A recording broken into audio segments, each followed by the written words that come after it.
What if I told you someone sat down one day and invented a language?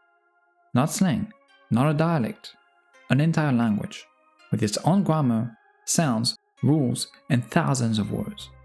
Think of the Elvish spoken in The Lord of the Rings, or Klingon in Star Trek, or even modern languages like Esperanto. These aren't random instances of history. They were built, engineered, designed by people. But how do you actually create a language? Where do you even start? Do you invent words first, or grammar? And how do you make it feel real instead of fake? Today, we're diving into the fascinating world of constructed languages and how humans create entirely new ways to speak. While some constructed languages, or conlangs, are just random words put together, most of them are actually well thought, engineered creations by people who are passionate about the topic. It can be for a simple purpose, like the lore of a book, to very complex projects. Conlangs can be well developed by people, and there are many communities centered around this art form. So, how do you even create a whole language from scratch? Creating a language is not an easy task, but it might be easier than you think. Here's a little secret to begin: you don't have to start from nowhere. Most conlangs have a base with one or multiple real-world languages, and the creation of a language all comes down to a simple question: what is the purpose of the language I want to make? Maybe just to have some fun and try some combinations of sounds together or grammatical features.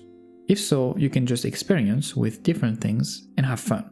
But it's likely the main reason is that you are world building, writing characters or groups for some media like a book or a video game.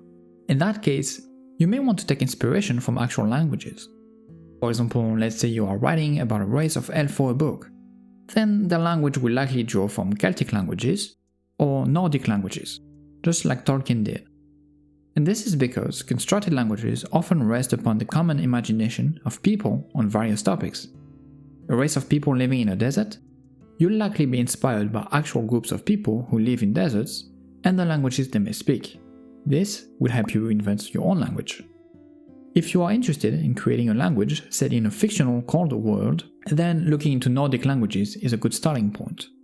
As I said, it all comes down to what your purpose is. Having a general idea is all it takes, and it is a strong start on creating a language. Let's now address another question that is quite important. Do you invent words first, or the grammar first? While nothing stops you from starting with words, I would say it's likely not the best way to start. And to be fair, one of the first things is to find sounds in a language you want to create. You need to have at least a general set of consonants and vowels you want to use. You could go straight into the grammar without sounds by having general rules, but it might be easier to have some ideas of vowels and consonants to have a bit of substance when beginning. Creating a grammar may seem daunting at first, but it's just a list of rules, and I would say that if it feels like a lot, well, go simple. Focus mainly on basic rules. Add more later on if you feel like it could be a nice addition. What would matter the most are common features such as the plural. How is the plural marked? In English, you simply add an S at the end of a word, and you pronounce it most of the time the same way, but you do have a few exceptions. And that's all. Next, you can focus on verbs. Do you have different tenses or zero? What about cases? English has no case system, although some aspects of an older case system appears from time to time on some words, but a language like Latin has many cases. Do you want your language to look like one of these, or something in between? With these three questions, we already tackled most of the use cases of grammar. Obviously, there is more, but you can work on that step by step. Dealing with the general aspects will give you some substance and a better idea of what you want. If you want to start with words and no grammar, go ahead, feel free. But keep in mind that you might have to come back to your list of words to adapt them as you work on the grammar. That's why I think working on a grammar first makes it a bit easier. It avoids coming back to your words too often.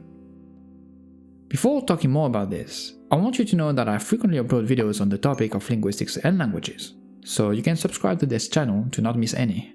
We know that constructed languages are made up, but how can they feel real instead of fake?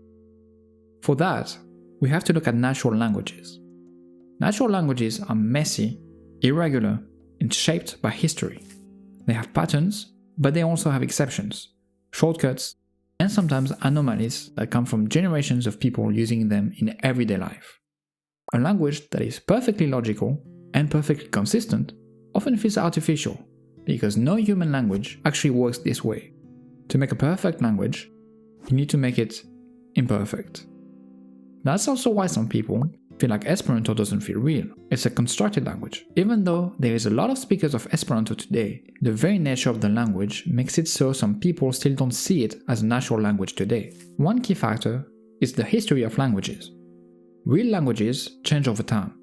They have sound shift, meaning drifts, grammar changes, and other forms of words sometimes stay in modern speech. When a constructed language includes traces of earlier stages, such as irregular plurals, silent letters, multiple ways to say the same thing, or words that don't quite match the rules anymore, then it starts to feel more alive.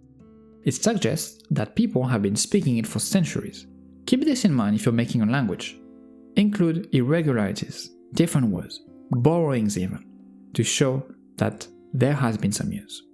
It's not an easy task, but working step by step on the grammar will also help you with this aspect as well. Besides, cultural aspects, which lie outside the scope of linguistics, can impact the language.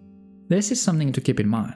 For example, a strong religious group of people will have a vocabulary that reflects that. This can include a lot of words related to the lexical field of religion, or curse words derived from religious practices. Finally, sound plays a huge role. Real languages tend to use a limited set of sounds arranged in consistent patterns. If everyday words use completely different or overly complex sounds, it can feel chaotic or unpronounceable. But when the sounds repeat in recognizable ways, the language starts to feel alive, like something people could actually speak fluently. As I mentioned, inventing a language is not an easy feat, but it may not be as hard as you think. It all comes down to taking things step by step and gradually work on that. There are many people and communities that work on conlangs, and you can find many examples online. I believe this can be inspirational if you are interested in this topic. One of the most famous examples of conlangers, someone who creates languages, is David J. Peterson. And if you are really interested in this topic, I suggest watching his YouTube channel.